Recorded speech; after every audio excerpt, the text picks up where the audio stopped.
cosa que siempre se las arregla para llevarme las cosas. Ahí sí. Bien. Bueno, buenas tardes ya, supongo. Estamos todos, por lo menos yo estoy bastante desorientado con esta cuestión de que nos cambiaron la hora y nos cambiaron los horarios de las clases, además. Así que esta cosa no es de lo más común, pero bueno, estamos de vuelta en otro semestre virtual o muy bien online. Y bueno, echémosle para adelante. Estamos acá para el ramo de algoritmo de complejidad, INF 221. En el aula, se me olvidó poner el programa, el ramo, todas esas cosas. Seguro que seguramente lo voy a terminar de completar hoy día en la tarde o algo así. Así que discúlpenme la tardanza. La idea de este ramo es, bueno, básicamente discutir acerca de cómo diseñar buenos algoritmos, cómo evaluar un algoritmo también para determinar si cuántos recursos demanda, y cuando estamos hablando de recursos, estamos hablando generalmente del tiempo. Esa es nuestra traducción. Algunos preliminares, medio de comunicación, oficiales aula, los anuncios que se van a hacer en el foro al caso. Vamos a crear espacio para discusión y aportes de alumnos, que seguramente lo habrá a ver. La ayudantía, bueno, en el aula está publicado el apunte del ramo en formato PDF. En realidad, en el apunte hay bastante más material de lo que vamos a alcanzar nosotros a ver en este semestre. Me he encontrado cachureando por ahí con temas que me parecieron interesantes verlos, pero que probablemente no vamos a alcanzar a tratar en clase. Los fuentes látex del apunto están en un repositorio Git, que también hay una referencia donde mismo está el apunte mismo. Y ese repositorio Git que está en gitlab.labcom.cl, ustedes tienen acceso con su cuenta de informática.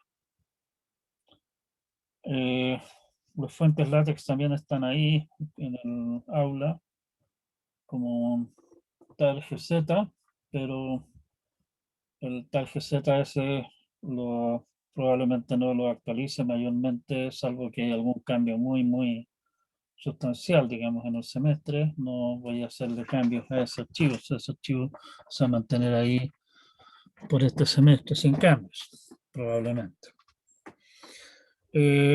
Junto con el apunte están las fuentes de las transparencias, y las transparencias en realidad son trabajo en curso, el apunte también, pero más las transparencias, porque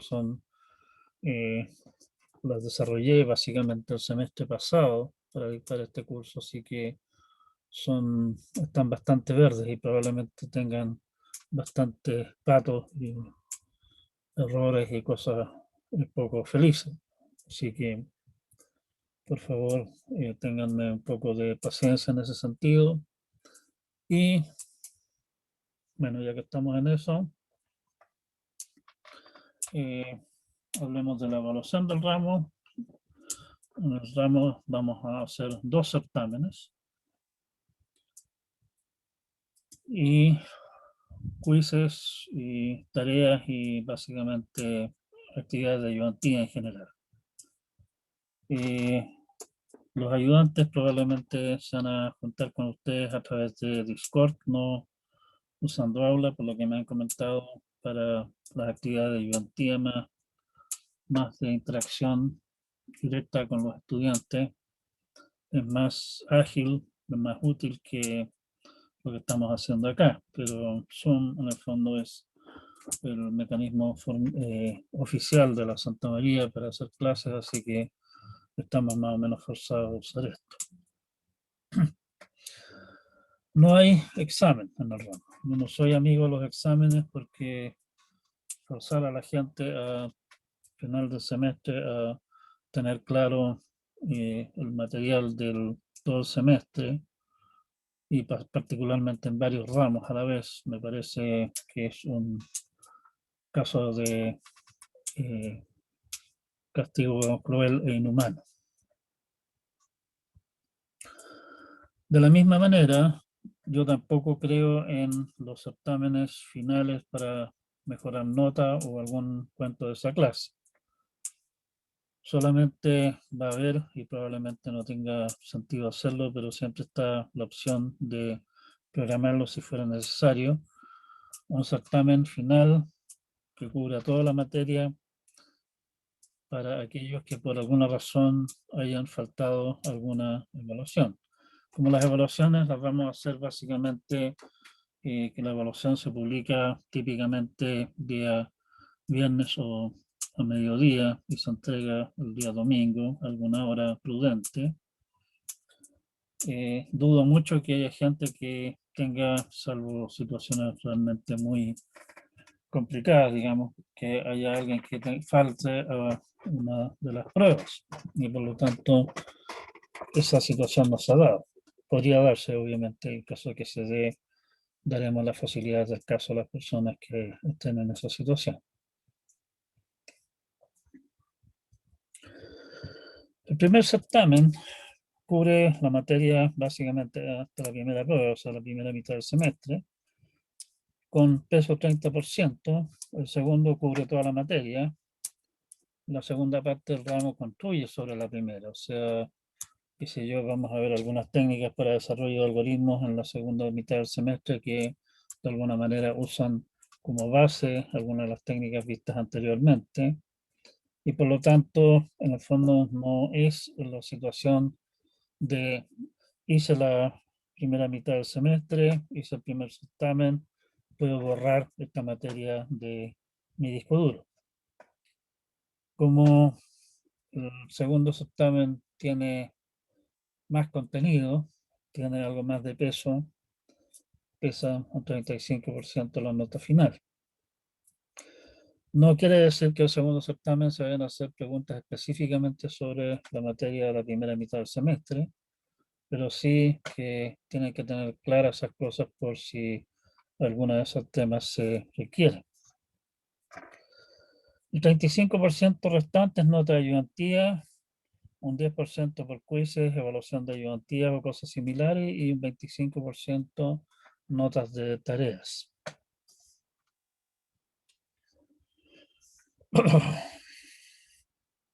En general, los certámenes yo los hago, no siempre, pero típicamente, digamos, tienen más de 100 puntos. O sea,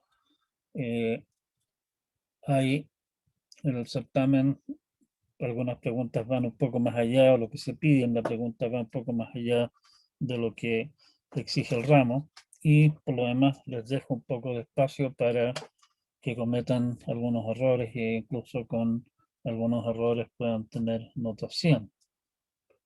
Para mí una nota 100 significa que la persona sabe muy bien lo que se le pide que sepa del ramo, no que sea capaz de hacer las cosas en forma perfecta. Bueno, eso también significa obviamente que alguien podría incluso sacar nota más que 100 en el certamen, o incluso podría darse el caso de que alguien obtenga nota final del ramo mayor que 100. Lamentablemente esa clase de notas no se pueden poner en el SIGA, así que me perdonarán si es que yo les guardo el puntaje restante. O sea, si alguien aprueba el ramo con un 115, la próxima vez que tome el ramo tiene 15 puntos de base en la nota.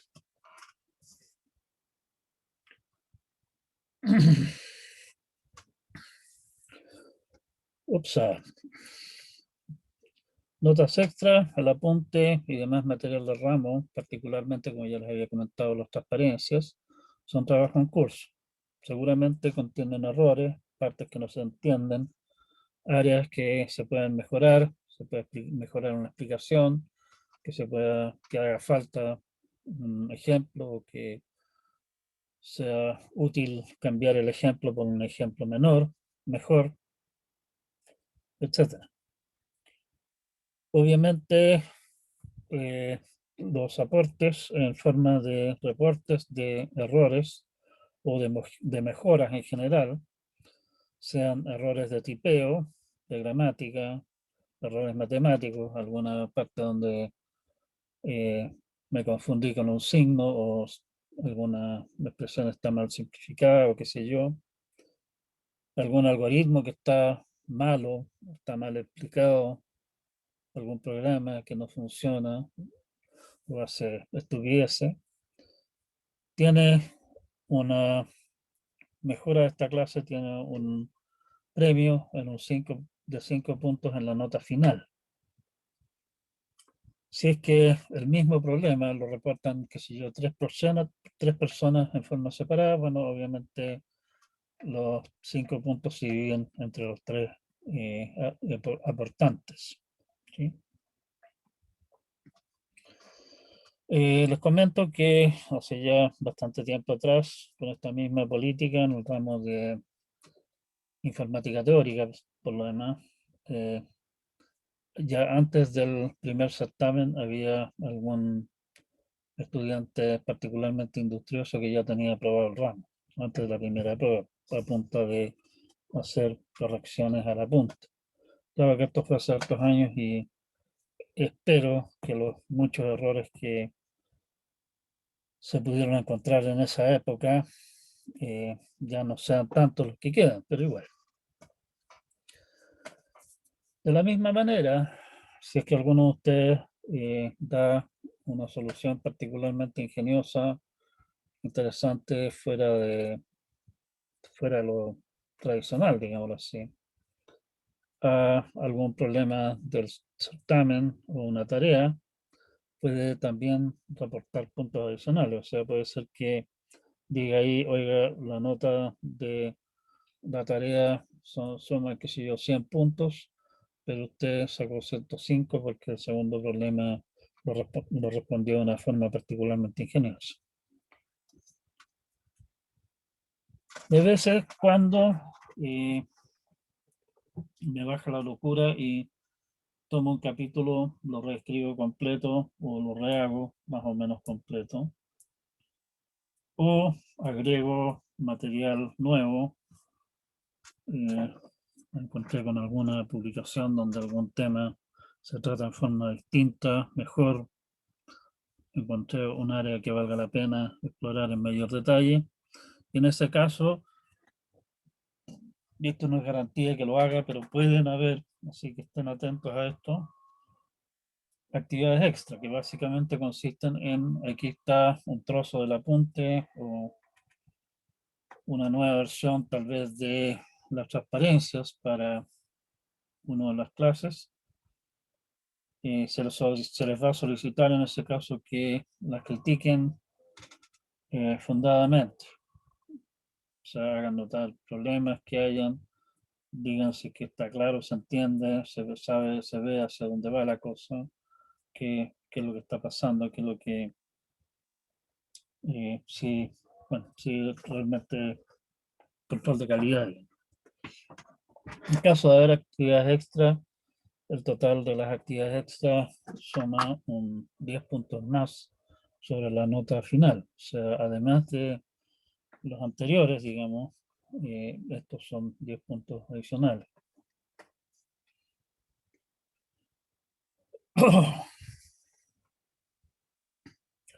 Eh, una advertencia que espero tomen en serio, que vamos a usar libremente toda clase de resultados de las matemáticas, o sea, vamos a usar manipulaciones algebraicas varias, de repente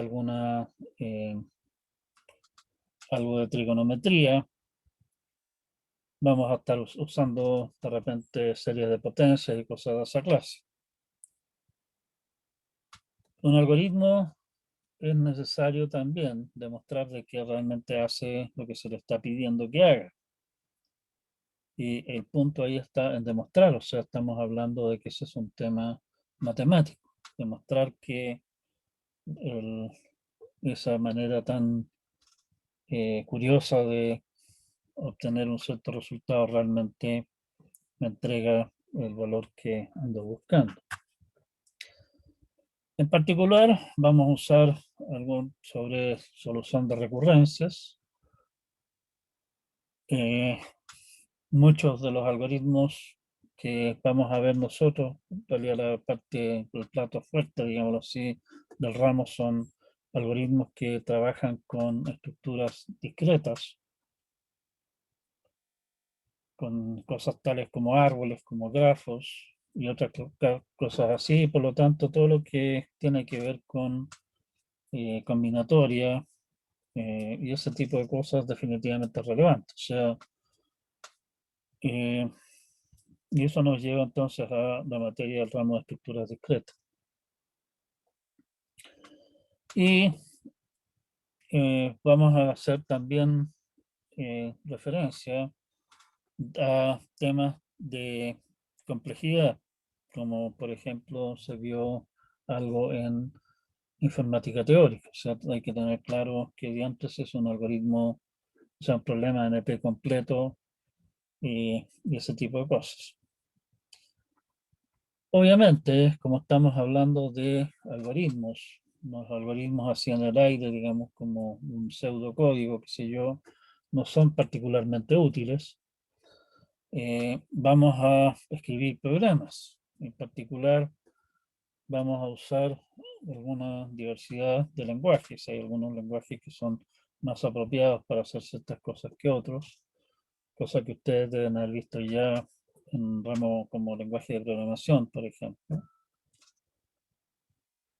Y obviamente tener claro cómo programar, digamos, cómo escribir un programa, cómo correrlo, cómo ingresarle datos, cómo obtener los resultados, toda esa clase de cosas que ustedes vieron en ramos de programación y otros ramos afines, acá definitivamente también son relevantes. ¿Sí? En general, yo por mi lado soy bastante amigo de lenguaje C, me encanta C, me gusta tontear de repente con C++ también, que ustedes también deben conocer un poco. Sé que ustedes probablemente son más orientados a programar cosas en Python y también vamos a usar Python en ese sentido. Y tal vez utilicemos por allí, tal vez para efectos demostrativos, algún otro lenguaje de programación más que, bueno, déjense sorprender con lo que hagamos.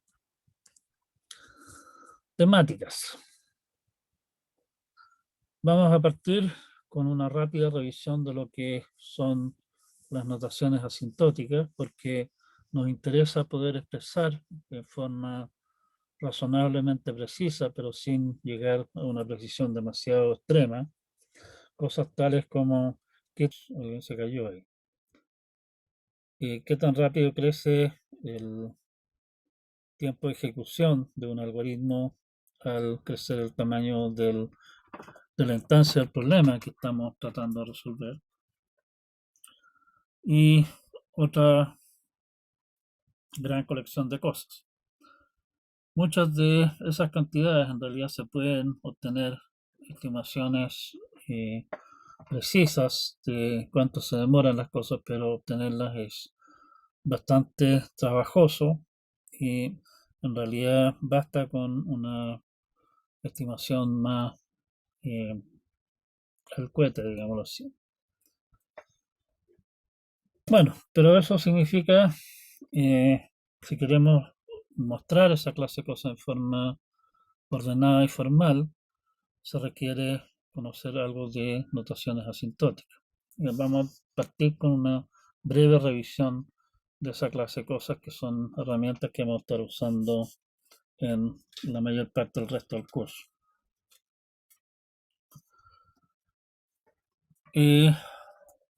Siguiente punto, el primero es básicamente una clase, digamos, tal vez poco más que una clase, no mucho más que eso. El siguiente punto que vamos a darnos un par de vueltas, que yo diría que es algo así como un cuarto del ramo, es una rápida revisión de lo que es análisis numérico. Algunos de los problemas que se resuelven, que son la temática del análisis numérico, y eso, no vamos a entrar en mayor detalle en eso, esa es un área amplísima que da para no solamente un ramo, sino que derechamente para carreras enteras. Hay gente que ha dedicado su vida, digamos, a estudiar temas de análisis numérico. Vamos a ver solamente algunos de los problemas fundamentales y algunas de las técnicas para resolverlo. Y el fuerte del curso, básicamente el resto del curso es lo que podríamos llamar algoritmos combinatorios. La idea acá es no entrar a hacer un interminable, ¿cómo se llama? Listado, catálogo de algoritmos para resolver X problemas, y tampoco hacer un interminable catálogo de problemas, que es otra manera de ver el tema, sino que vamos a, con- a- vamos a concentrarnos en discutir técnicas que puedan servir para diseñar buenos algoritmos para resolver el problema. Y obviamente el tema de inventar un buen algoritmo para resolver un problema viene junto con, oiga, aquí tengo un algoritmo, ¿cómo sé que es bueno? Aquí tengo dos, tres, no sé cuántos algoritmos sean para resolver el mismo problema. ¿Cuál de ellos es más eficiente? ¿Cuál es el que más me conviene usar según posiblemente la situación que queramos resolver? Me imagino que, por ejemplo, en estructura de datos, ustedes vieron algoritmos para ordenar arreglos de elementos. Esos algoritmos tienen rendimientos diferentes, se comportan distintos. ¿Cuál conviene cuándo? Ese es lo que nos interesa, en el fondo, finalmente responder en este ramo. Bien, eso como introducción breve de qué se trata el ramo. Eh, Así que eso. No sé si es que hay algún comentario.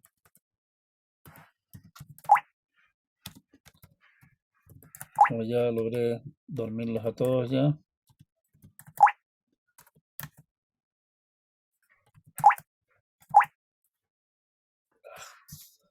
Ya me fue el lado de los quesos. No. Aquí.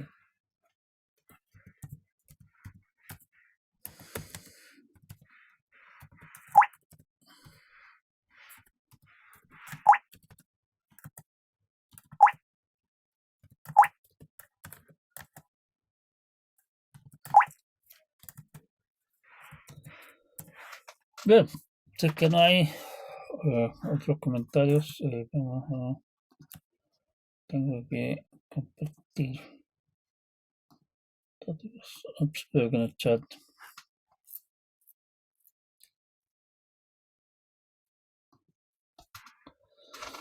Veo que me están preguntando sobre el, ¿cómo se llama? El puntaje. Son 5 puntos por cada aporte que se haga, por cada comentario correcto, obviamente. O sea, oiga, realmente esta cosa está mal escrita. Sí, sí, está mal escrita. Perfecto, tiene 5 puntos. ¿Sí?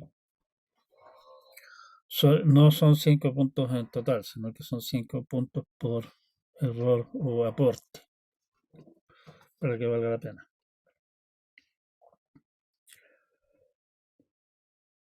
Dicen que no se...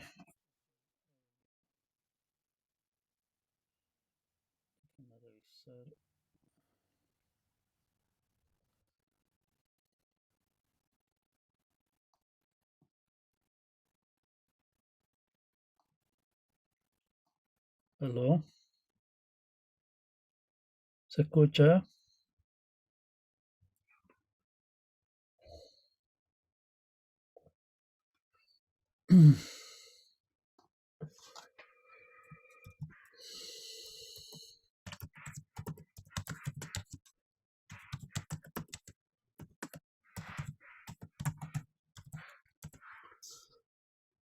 Me están diciendo por chat que no se escucha lo que estoy hablando. No sé si eso es cierto. ¿Aló?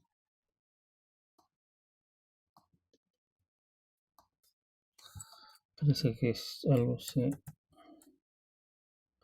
ando changando acá.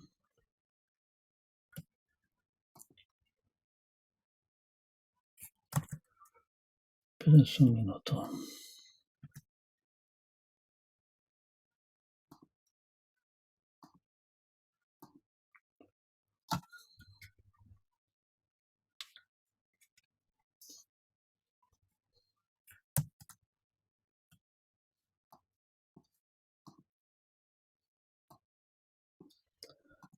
Todo-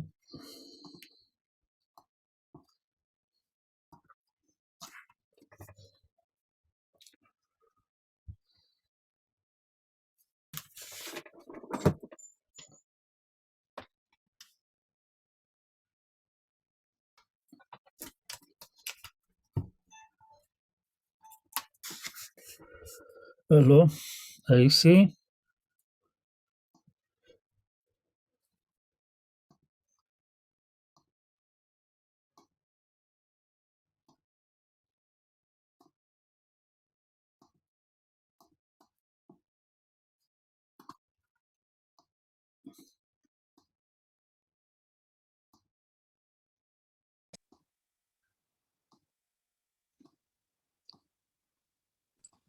Aló, aló, ¿Aló? aló, aló, aló, aló, aló.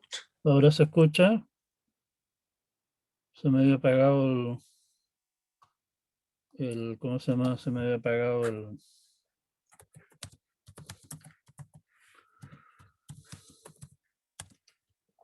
¿cómo se llama?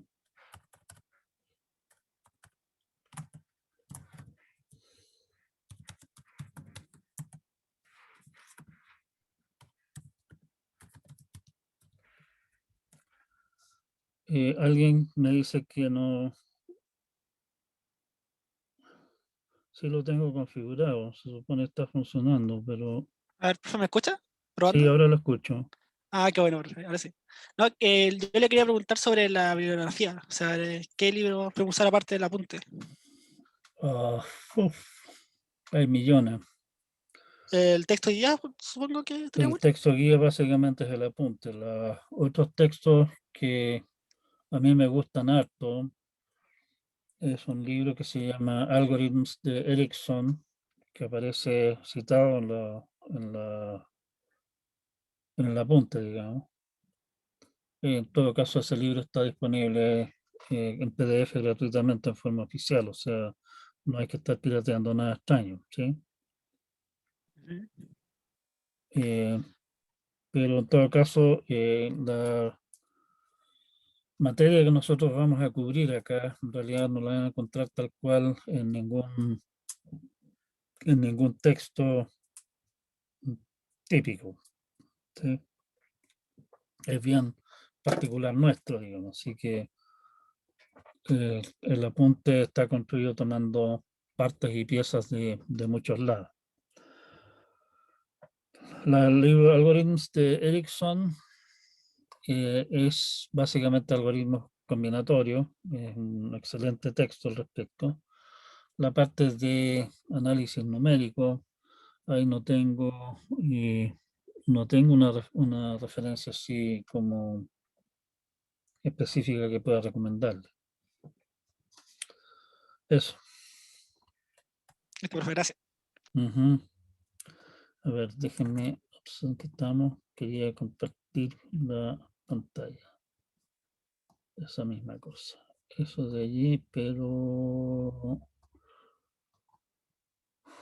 bueno, esto lo vamos a cerrar mientras tanto. Ya, continuamos entonces rápidamente una visión de asintótica. Hay una un apéndice sobre este tema en el apunte, pero yo aquí lo puse como un tema porque en realidad, a pesar de que se supone que ustedes manejan o debieran manejar parte de estas cosas en forma razonable, mi experiencia es que no las manejan. Algo sonó ahí, no sé si eso significa que se me fue de nuevo la configuración de esto. Ah,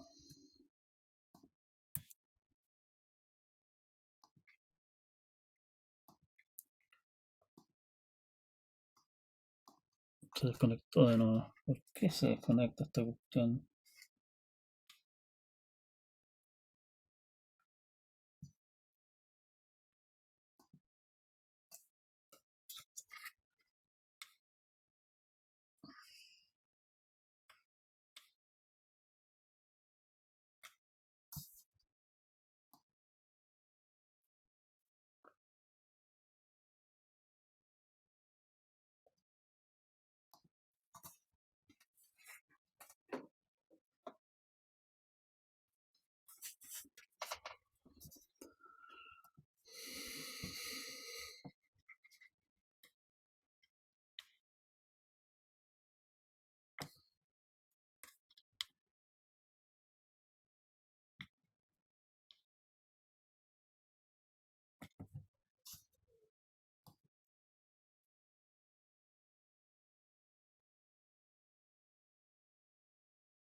Front, left, front, right.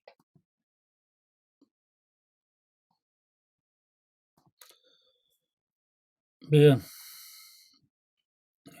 van a tener que disculpar, pero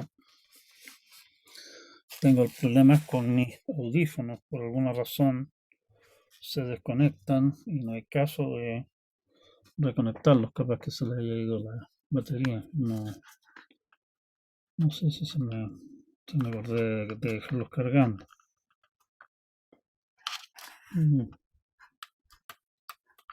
Así que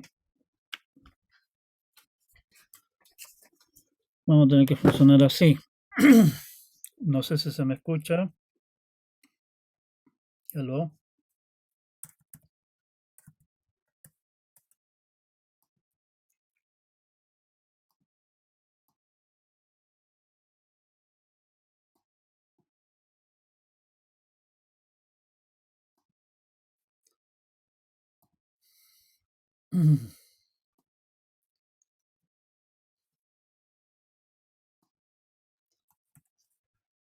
Eh,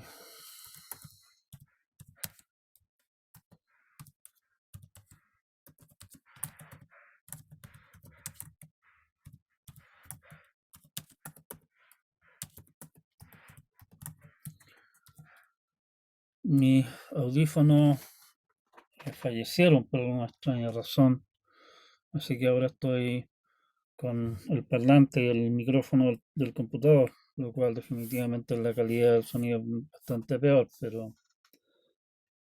Ah, perfecto, se escucha entonces. Continuamos entonces, disculpen la interrupción interrumpitiva y compartimos la pantalla y estamos. Bien, como les estaba comentando, en cálculos numéricos nos interesa obtener aproximaciones precisas al valor que estamos buscando. O sea, me dicen, oiga, calcúleme el valor de la raíz cuadrada de 5. Claro, ¿cuánto es el valor de la raíz cuadrada de 5? ¿Cómo lo calculo? ¿Cómo lo hace la calculadora que ustedes tienen? ¿Cómo se calcula un logaritmo? ¿Cómo resuelvo alguna ecuación fea que me pueda caer por ahí en algún laboratorio de física, por ejemplo? Eh, por lo tanto, nos interesa tener alguna idea de, al utilizar alguna técnica de cálculo para eso, decir, mire, con tenemos tantas iteraciones y la aproximación que obtenemos como resultado de nuestro algoritmo de cálculo, por ejemplo, la raíz cuadrada, se comporta de esta manera con respecto al número de iteraciones, de manera de también tener una estimación de cuántas iteraciones necesito hacer para, por ejemplo, obtener la raíz cuadrada con, qué sé yo, 5 cifras. Al evaluar algoritmos, nos interesa ver cómo se comporta el uso de recursos conforme, conforme tratamos de resolver problemas más grandes. Nos interesa en general, oiga, cómo se comporta esta cosa cuando el tamaño del problema es muy grande. Para problemas pequeños, en realidad, el cuento no tiene mucho sentido. O sea, entrar a calentarse la cabeza por cuánto nos demoramos en ordenar un arreglo de 5 elementos no tiene mucho sentido. Igual se entra a demorar la nada misma. Pero si me dicen, oiga, ordena este arreglo de 20 millones de elementos, ahí la cosa empieza a ponerse distinta. Nos interesa entonces estimar el uso de recursos o acotarlo más bien en forma razonablemente precisa, lo suficientemente precisa para lo que estamos tratando de hacer nosotros en ese momento dado, que obviamente va a depender de exactamente qué estemos haciendo, conforme crezca el problema, donde tenemos que obviamente dar alguna idea de cómo medimos el tamaño del problema. ¿Qué recursos estamos hablando? Bueno, generalmente estamos hablando de cuánto tiempo se demora la cosa. Ese sí va a ser el recurso principal que tenemos que considerar a la hora de estimar consumo de recursos. El otro,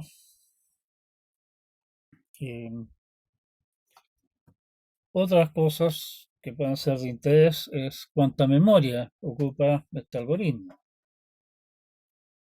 Para algún algoritmo que funcione sobre una red, tal vez nos interese cuánto tráfico de red involucre, y así sucesivamente. O sea, qué clase de recursos tengamos en mente que queramos estimar va a depender del problema, obviamente. Pero la manera general de dar una cota, de dar una idea de cómo crece el consumo de recursos conforme crece el tamaño del problema es tema de notaciones asintóticas.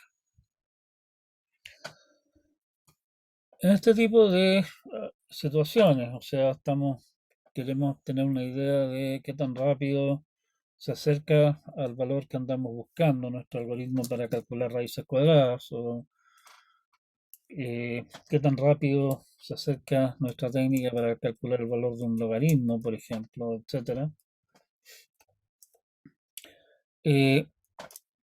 No tiene mucho sentido dar valores exactos de cómo se comporta el asunto.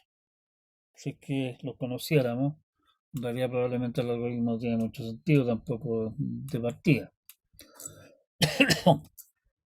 Por lo demás, incluso si nosotros pudiéramos obtener una fórmula para el valor exacto, digamos, de cómo se va comportando la cosa, lo más probable es que esa fórmula sea un corcho más o menos incomprensible y por lo tanto para todos los efectos prácticos no resulta particularmente útil tampoco.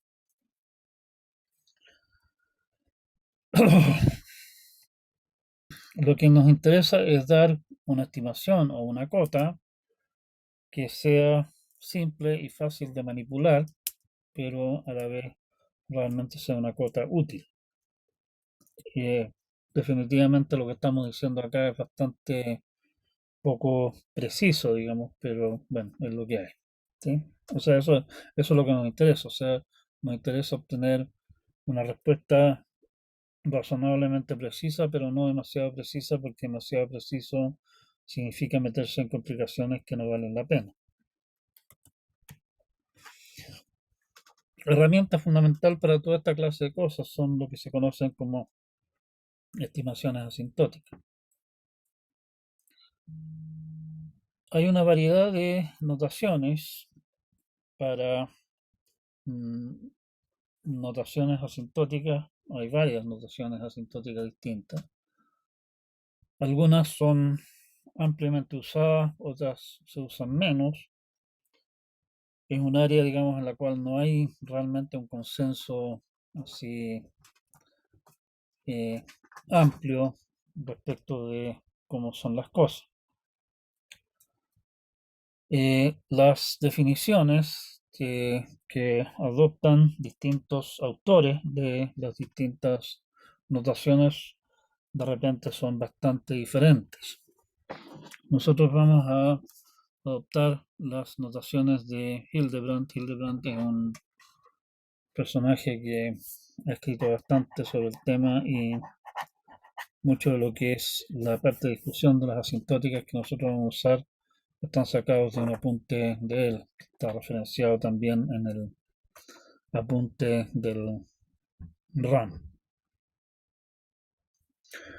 La notación más común es la que se conoce como Big O, o sea, O mayúscula o O grande, que primeramente vamos a introducir en su uso más común el comportamiento de funciones de una variable real o entera cuando el argumento tiende a infinito. Dadas funciones f de x, g de x, que están definidas para todo x lo suficientemente grande, donde x en realidad también puede estar restringido a ser, por ejemplo, números enteros. Decimos que f de x es O mayúscula de g de x, que es que hay constantes c y x sub 0, tales que f de x en valor absoluto es menor o igual que c veces el valor de absoluto de g de x para todo x mayor o igual a 0. Obviamente estamos suponiendo que c es una constante positiva. ¿Sí? O sea, básicamente lo que estamos diciendo es que la función f no crece más rápido que la función g dentro de un factor constante, ¿sí? A partir de algún punto lo suficientemente alejado del origen, digamos, lo suficientemente grande, ¿sí? Esto es lo que se llama una estimación O mayúscula. Decimos que f es del orden de g, que c es la constante O y x mayor o igual a x sub 0 es el rango de validez de la estimación. Nótese que cuando estamos diciendo que f de x es O de g de x, no estamos dando ni el valor de x sub 0 ni el valor de c. Simplemente estamos diciendo que hay algún c, hay algún x sub 0, tal que eso se cumple. En realidad es común encontrarse con situaciones en las cuales ustedes pueden ir ajustando el c por la vía de ajustar el x sub 0 también, ¿sí? O sea, no son valores únicos. Hay situaciones en las cuales nosotros vamos a dar un rango, o sea, vamos a decir, por ejemplo, oiga, esto es válido para x mayor que 5, por decirlo. O esto es válido siempre que x esté entre menos 5 y 5, ¿sí?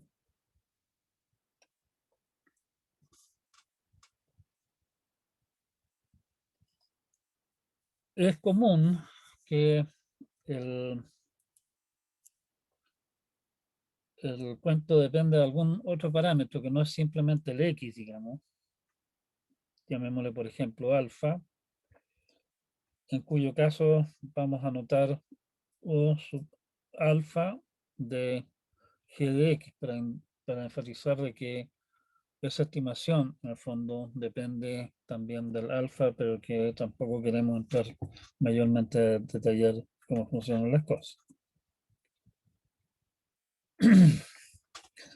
En general, no nos va a interesar particularmente el valor de C.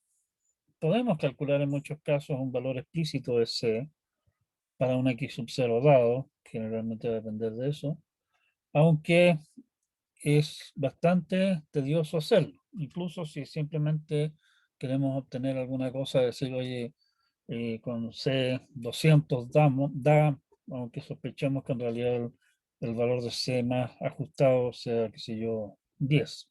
¿Sí? Muchas veces basta con deducir basta deducir la existencia del valor correspondiente de consideraciones de la continuidad de las funciones involucradas o límites cuando el X tiende a infinito de algunas cosas o cosas de esa clase. O sea, no necesariamente queremos el valor. El punto de la notación y de las otras notaciones asintóticas que vamos a ver también por lo demás, es que permite expresar en forma simple y sugestiva que la desigualdad se cumple sin tener que entrar en los detalles de cómo entra el cuento.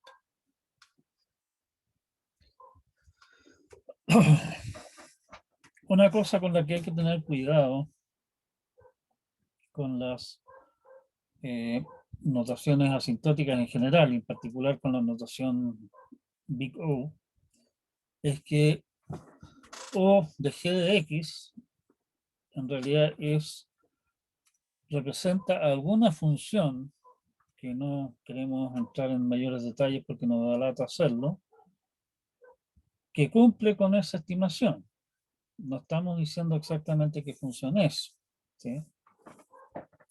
En ese sentido, cuando nosotros decimos una cosa como esta, esto de aquí en realidad el igual, uno debería más bien interpretarlo como que f de x pertenece a un conjunto de funciones que cumplen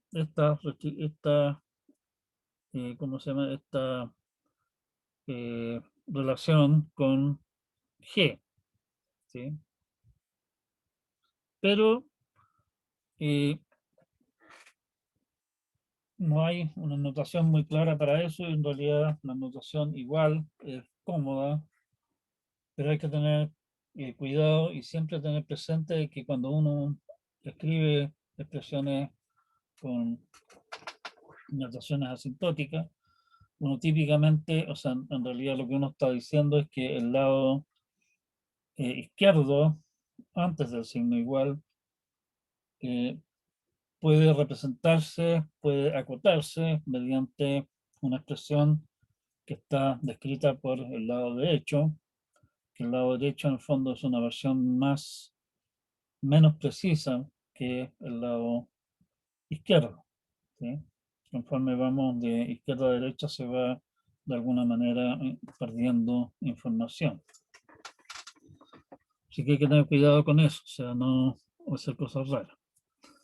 Por ejemplo, si nosotros decimos que el logaritmo natural de 1 más x es igual a x más o de x cuadrado, siempre que el valor absoluto de x sea menor o igual que un medio, eso significa que lo siguiente, logaritmo natural de 1 más x es x más una f de x, donde f de x satisface f de x menor o igual que cx cuadrado para alguna constante c, siempre que x sea menor o igual a un medio. Está claro que escribir la línea de arriba es una forma mucho más compacta. Si uno entiende lo que está leyendo, digamos, dice exactamente lo mismo que la de abajo, pero con menos palabrerío. Por eso es que esta clase de notaciones son tan útiles. Por ejemplo, sabemos que raíz de x es o de x. Puedo tomar como x sub 0, tomar 1, por ejemplo, y tomar como c1 también. ¿Sí? La raíz de x es siempre menor que x, si quiere que es mayor que 1. Mayor o igual que 1. Así que eso es cierto. 3x también es O de x, que ahí pueden tomar cómodamente x sub 0 cualquier cosa que se les ocurra, y como constante, por ejemplo, 5. ¿Sí?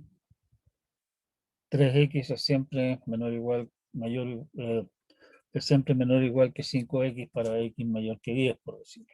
O sea, esas dos cosas son ciertas. Pero eso no nos permite deducir, como podríamos hacerlo si es que estamos hablando realmente de igualdades, que raíz de x es 3x. Eso es falso. ¿Sí? Así que hay que tener cuidado con eso. En realidad deberíamos escribir más bien que, por ejemplo, raíz de x pertenece a este conjunto de funciones. Pero eso hace bastante incómodo el uso de esa notación para otro tipo de cosas. Así que por eso en realidad es que seguimos usando igual. Además que han habido bastantes intentos de convencer a la gente de que poner igual es mala idea, de que es una notación incorrecta, pero eso como que nunca ha aprendido mucho. Esta cosa sigue siendo utilizado con igual. Así que cuidado con esta clase de cosas. Hay una variedad de otras notaciones que se usan algo menos, son menos no son tan usadas simplemente. Se subentiende un rango x mayor que x sub 0 en general, igual que como lo habíamos dicho respecto de O mayúscula, pero también en ella, en rigor, nosotros deberíamos dar el rango de validez. O sea, decir, oiga, esta cosa vale para x mayor que 10 o qué sé yo. Donde O mayúscula da una cota superior, omega mayúscula da una cota inferior. O sea, el f de x crece al menos tan rápido como g de x. Eso se dice que f de x es de orden al menos g de x. ¿Sí? Y variante de las anteriores es teta mayúscula. Se dice que f de x es teta de g de x, si es que f de x es o de g de x y también es omega mayúscula de g de x. En ese caso se dice que f de x es del mismo orden que g de x.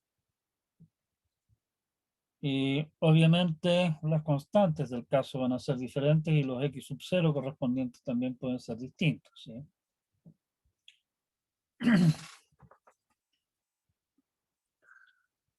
Otras notaciones, que es así que se usan muchísimo menos, pero las vamos a dar por, ¿cómo se llama? Como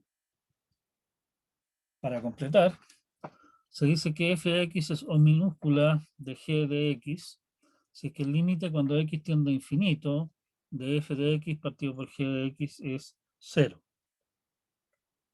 O si es que en realidad esto es el caso, estamos pensando siempre pensando en, por ejemplo, tiempos de ejecución de algoritmos o qué sé yo, donde el x es el tamaño del problema, y nos interesa el cuánto tiende a infinito. Pero obviamente la misma idea se puede aplicar cuando estamos trabajando alrededor de algún punto particular, o sea, el error eh, es tanto, digamos, pero cerca del punto donde estamos interesados. Omega, la misma idea, con límites, solo que en este caso el límite de f de x partido por g de x es distinto de 0. ¿Sí? En ese caso, básicamente, igual que en el caso anterior de O mayúscula y omega mayúscula, O minúscula significa que el g es una cota superior para el f, crece más rápido. El omega indica que el g es una cota inferior para el f. El f crece más rápido que g. ¿Sí? Y finalmente, y hay gente que insiste en que uno debería usar esto para hacer referencia a las cosas de las que estamos hablando. F de x es similar a g de x, es que el límite cuando x tiende a infinito de f de x partido por g de x es igual a 1. En ese caso se dice que f de x es asintóticamente g de x o asintóticamente equivalente a g de x. Esas son las notaciones que vamos a utilizar. Fundamentalmente vamos a hablar nosotros de las notaciones O mayúscula, omega mayúscula y teta mayúscula. Las otras en el fondo aparecerán de repente en las discusiones y es necesario tener presente que existen. ¿Sí? Algunos ejemplos. X es O de e a la x. Consideremos x e a la menos x, que tiene derivada, como ustedes son expertos derivando, tiene una derivada que es e a la menos x por 1 menos x. Esa derivada es negativa para x mayor que 1, es positiva para x menor que 1 y 0 únicamente para x igual a 1. O sea, x e a la menos x tiene un máximo para x igual a 1, con lo que para todo x en R y todo c mayor o igual a e a la menos 1, x es menor o igual que c veces e a la menos e a la x. ¿Sí? Que con eso estamos bien. Con eso tenemos en el fondo que podemos tomar cualquier cosa que se nos ocurra como x sub 0 y nuestro c puede ser cualquier cosa que es mayor o igual que i a la menos 1. Otra manera de verlo es que x e a la menos x es continua en todo R, que es negativa si es que x es negativo, y cuando x tiende a infinito tiende a 0, por lo que está acotada en todo R. ¿Sí? Y por lo tanto también eso nos da la idea de que sirve de acota. Otro ejemplo que también es, y esto en el fondo sirve como una muestra de una técnica bastante común. Logaritmo de 1 más x es x menos x cuadrado medios más o de x cubo para x menor o igual a un medio. De partida, nosotros conocemos la serie de Taylor, que es válida para x, valor absoluto de x menor que 1, logaritmo natural de 1 más x igual a esa sumatoria de y. Si ustedes se fijan, la expresión que estamos dando acá en el fondo son los primeros dos términos de esta serie y el tercer término simplemente, tercer término de masas, simplemente nos lo estamos metiendo en el bolsillo bajo el título de OX cubo. En el rango, valor absoluto de x menor o igual que un medio, que hemos indicado, podemos decir que logaritmo natural de 1 más x menos x más x cuadrado medios es menor o igual que la sumatoria que nos va quedando para n mayor o igual a 3. Como la serie de Taylor es válida para x, valor absoluto de x menor que 1, es válida también en particular para este rango. Pero en este rango podemos decir que eso es menor que el valor absoluto de x cubo por un tercio y esto. O sea, básicamente si ustedes se fijan, a ver, de partida aquí lo que estamos haciendo al tomar los valores absolutos estamos usando, ¿cómo se llama? La desigualdad triangular, ¿cierto? Enseguida, si comparamos los términos de esta cosa con los términos de esto, los términos de esto aquí van disminuyendo. En cambio, los términos acá, digamos, el n va multiplicando, va dividiendo por un n cada vez más grande. Por lo tanto, los términos respectivos de esta cosa de aquí son mayores que los términos de esto. Como esta es una suma de términos positivos, esto también, está claro que tiene que cumplirse esta desigualdad. Pero esta serie que tenemos acá es fácil, es una serie geométrica. Y en particular, podemos evaluarla para valor absoluto de x igual a 1/2, que nos da una cota superior a esa suma. Y eso me dice que eso es menor o igual que esto de acá, en ese rango que estamos hablando. Y esto de acá, en el fondo, ahora sí que sí, esto es una serie geométrica que converge a 2. Por lo tanto, esto de acá es menor que 2/3 el valor absoluto de x cubo. De ese rango. Y por lo tanto, hemos demostrado que nuestra cota realmente es válida. Algunas fórmulas útiles, que en realidad les recomiendo que le echen una mirada y traten de entender de dónde salen.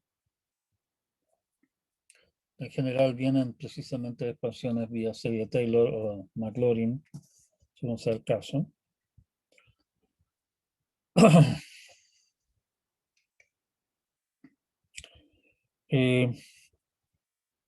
Estas son, bueno, son algunas fórmulas, digamos que esta la habíamos visto, ¿cierto?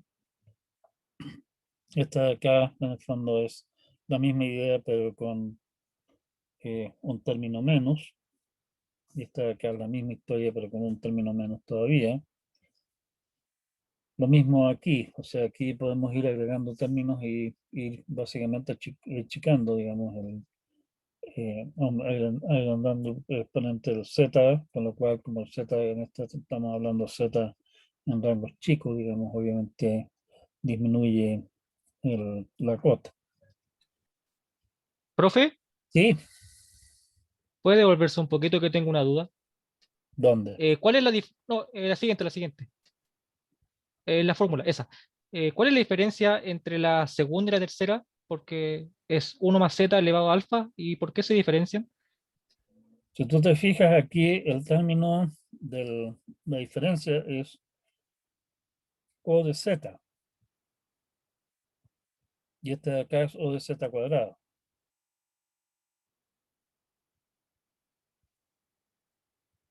¿Sí?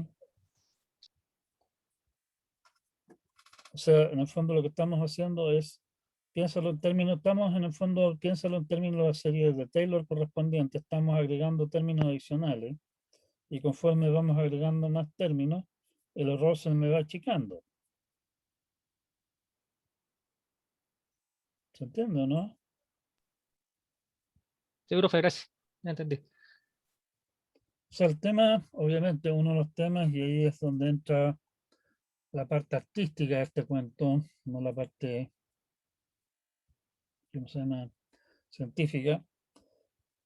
Bueno, ni tan artística tampoco, pero en el fondo nosotros podríamos, por ejemplo, utilizar, qué sé yo, una expansión de 1 más z a la alfa con, qué sé yo, 10 términos, ¿correcto? ¿Cuántos términos usar? En realidad va a depender de qué es lo que queremos hacer y qué tan precisa es la cuota que queremos obtener. ¿Sí? Podemos ponerle más términos, pero trabajar con más términos obviamente significa complicarse más la existencia. Si le ponemos términos de menos, al final terminamos con un resultado que no nos dice nada. Así que ahí tenemos que encontrar el justo punto intermedio entre no trabajar demasiado por la vía de terminar con muchos términos que al final no resultan relevantes y poner demasiados pocos y terminar al final con resultado que no dice nada. La misma diferencia, digamos, existe entre estos tres casos del logaritmo natural de 1 más z. También la misma historia con respecto a situación de valor de la función exponencial.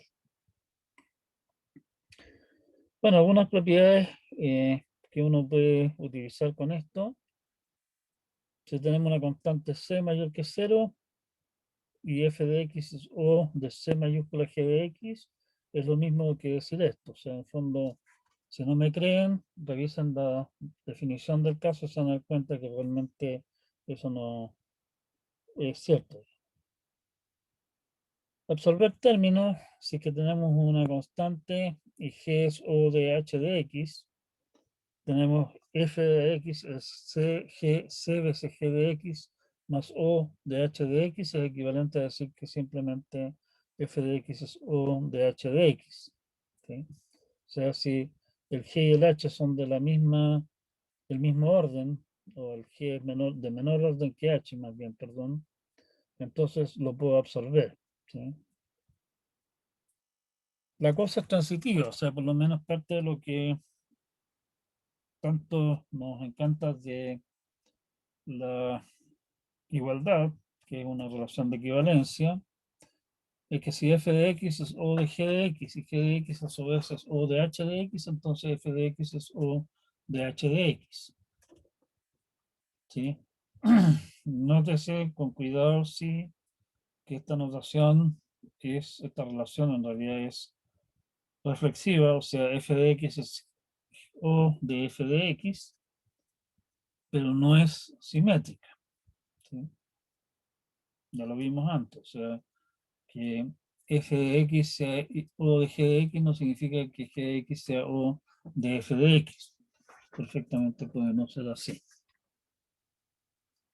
Sumas y productos, nosotros podemos multiplicar y sumar, digamos, con cierta soltura en esta clase de cosas. ¿Sí? Diferencias, y aquí hay que tener un poquitito de cuidado. Si tenemos F1 es O de G de 1 y F2 es O de G de 2, entonces la diferencia es O de la suma de las funciones G. Los términos O nunca se cancelan. Recuerden que el O de función significa una función que no queremos entrar en mayores detalles, y cada vez que aparece un término O, la función que está metida adentro puede ser perfectamente bien diferente. ¿Sí? O sea que si yo el O de G de 1 puede ser que si yo 10x y el O de G de 2 puede ser 100x. Y al restar esas dos cosas entre sí no se cancelan simplemente. Sigue sobreviviendo alguna diferencia. Suma de un número arbitrario de términos si las estimaciones valen uniformemente. O sea, si para todo n vale que c f sub n es menor o igual que c sub g sub n, con el mismo c para el mismo x sub 0, entonces también podemos decir que la sumatoria de los f's es el o de la sumatoria de los g's. Y ya que estamos en eso, de la misma forma, la integral de los f's es el o de la integral de los g's. Si ustedes recuerdan, integrales y sumas son conceptos bien parientes, digamos. Distribuir términos, básicamente podemos multiplicar en forma bastante libre acá. Extraer factores, podemos hacer exactamente lo de arriba, pero en reversa, digamos, con cierto cuidado. Y en lo que sigue, nos interesa el caso en que phi de x tiende a 0 cuando x tiende a algún x sub 0. En ese caso, y esto básicamente es utilizar la serie geométrica, 1 partido por 1 más o de phi de x es 1 más phi o de phi de x. ¿Sí? Insisto, esto es serie geométrica.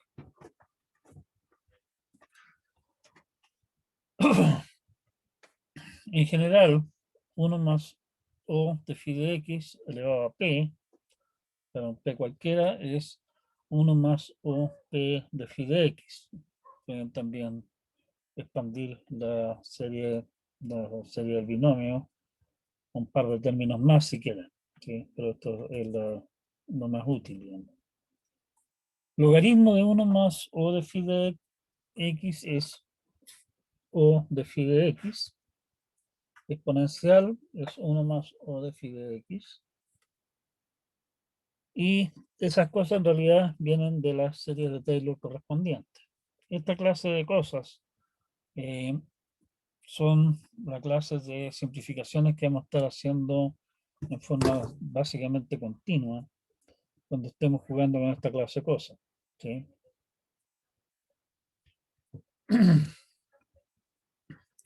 Algunos trucos, podemos sacar logaritmos cuando algún pajarito nos tira una potencia o un producto feo. Y una vez que hayamos hecho las manipulaciones con los logaritmos del caso, nos devolvemos exponenciando. Otro truco típico es, si es que tenemos alguna fórmula fea, digamos, es encontrar algún factor importante que sea de alguna manera representa la mayor parte de la variación de lo que nos interesa y estimar el resto. O sea, estimar el resto por la vía de decir, oiga, en realidad mi f de x es este corcho de acá por 1, por paréntesis, 1 más u de algo, digamos, ¿sí? Si nosotros tenemos una suma, podemos estimar el valor de la suma o poner una cota superior a la suma como el número de términos por el mayor de esos, ¿sí? O sea, si me dicen, oiga, ¿cuánto será la suma de 1 partido por n cuando n está entre, qué sé yo, 1 y 10? Bueno, son 10 términos, el más grande de ellos es 10, así que esa suma definitivamente es menor que 10. ¿Sí? De la misma manera, esa misma suma, una cota inferior, es el término más grande, que es 1 en este caso. O sea, sabemos en ese caso que nuestra suma está entre 1 y 10. Puede ser útil. O sea, en muchos casos, cuando uno particularmente lo único que le interesa es alguna clase de estimación más o menos general, digamos, con una cota de ese tipo puede perfectamente ser suficiente.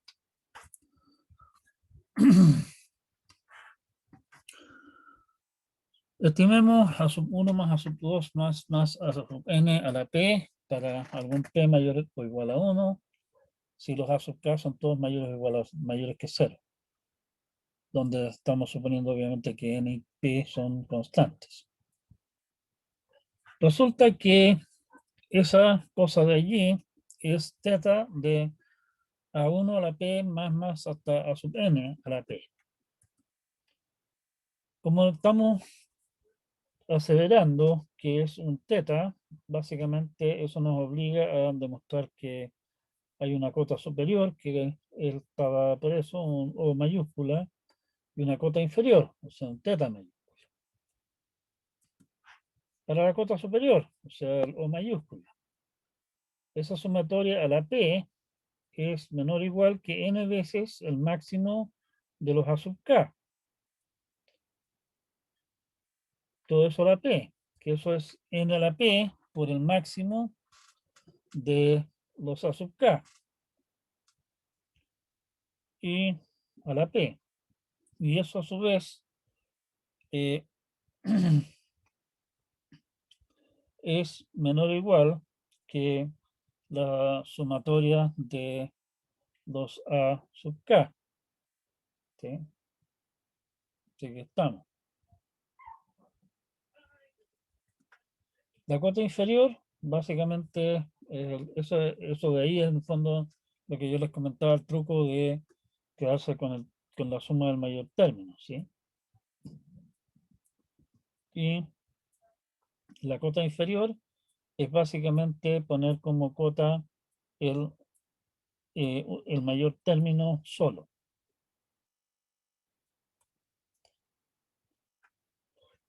Ejemplo, determinar el comportamiento de f de x, raíz de x cuadrado más 1 cuando x tiende a infinito. Bajo la raíz, básicamente, domina el x cuadrado, por lo tanto, esperamos que f de x sea cercano a raíz de x cuadrado, que es x, simplemente. Por lo tanto, lo que vamos a hacer va a ser sacar el factor principal, el x, fuera de toda esta historia. Y me queda entonces que f de x es x veces raíz de 1 más x a la menos 2. Como esta cosa es una potencia, o sea, es 1 más x a la menos 2 a la 1 medio, ¿cierto? Sabemos de las cosas que habíamos discutido antes que eso lo podemos acotar como 1 más o de x a la menos 2. Y con eso tenemos el comportamiento de f de x. O sea, ese f de x Profe, en el fondo se va acercando cada vez más a x cuando x crece. Y sabemos qué tan rápido, digamos, se acerca también por lo demás a eso, que eso estaba por el o a la menos x a la menos 2. profe, ¿Aló? sí, ¿puedes retroceder al anterior, por favor? ¿Aquí? Sí. ¿De dónde salió x a la menos 2? La verdad es que no entendí ese paso. Divide esto de aquí por x cuadrado. Te queda x cuadrado por 1 más x a la menos 2, ¿cierto? Ah, ya. Y de ahí sacas el x cuadrado fuera de la raíz. ¿Se entiende? Ah, formó dentro de lo que estaba dentro de la raíz, lo multiplicó por x cuadrado entre x cuadrado y de ahí sacó todo, ¿no? Y de ahí saqué el x para afuera. Ah, ok.